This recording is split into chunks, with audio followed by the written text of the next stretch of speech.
رايحة فين يا حاجة يم القطيفة؟ رايحة زور النبي محمد والكعبة الشريفة، وادعيلي ياما من فوق المناور، وادعت لك يا ابني يا ابني تيجي بالسلامة.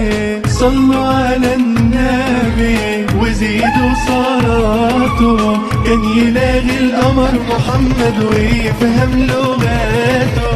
يا نخل مكة يا طويل يا عالي، والتمر منك دوا للمهالك. يا بيرة زمزم عمرة مقبولة وذنب مغفور إن شاء الله. تروحوا ترجعوا لنا بألف سلامة يا رب. عاملين إيه يا حبايب أم حسن؟ يا رب تكونوا في أحسن حال.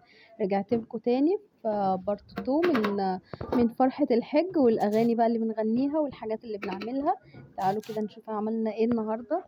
عملنا كده رز بلبن للحبايب اللي جايين يغنوا. أهلنا وحبايبنا بيجوا يغنوا بقى أغاني الحج كده ويفرحوا الحاجة اللي طالعة. معايا كده الكيلو اللبن، كوباية الرز اللي انتوا شفتوها في الاول دي. انا هعمل ايه كمية لبن محترمة، فعملت ايه الرز اللي انتوا شفتوه، بس انا حطيت لكم الكوباية علشان ايه تشوفوا المعيار بتاعها. لكل كيلو لبن عليه ايه كوباية الرز دي.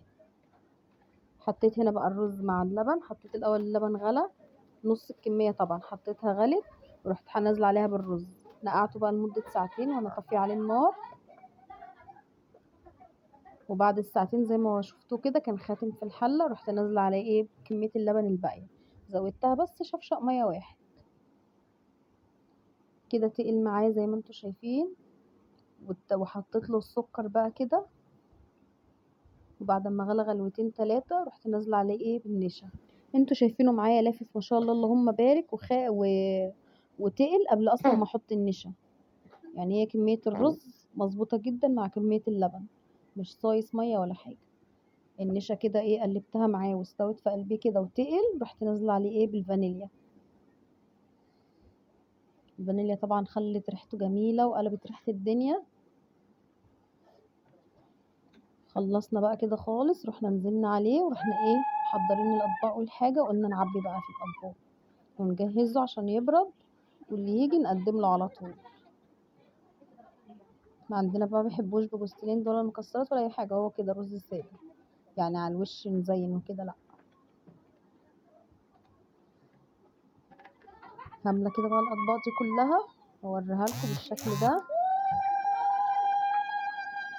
ان شاء الله اللهم بارك. كان طعمه تحفه وطعمه كريمي وجميل جدا، الوش المكرمش اللي انتوا عارفينه.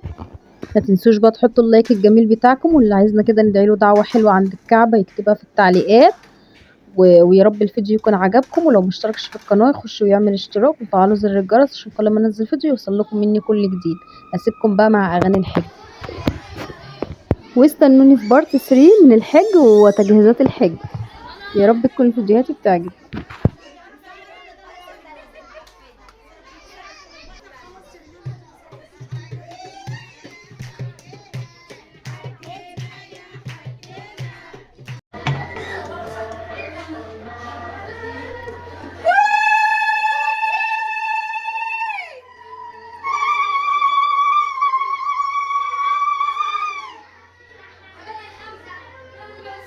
انت الحرامي.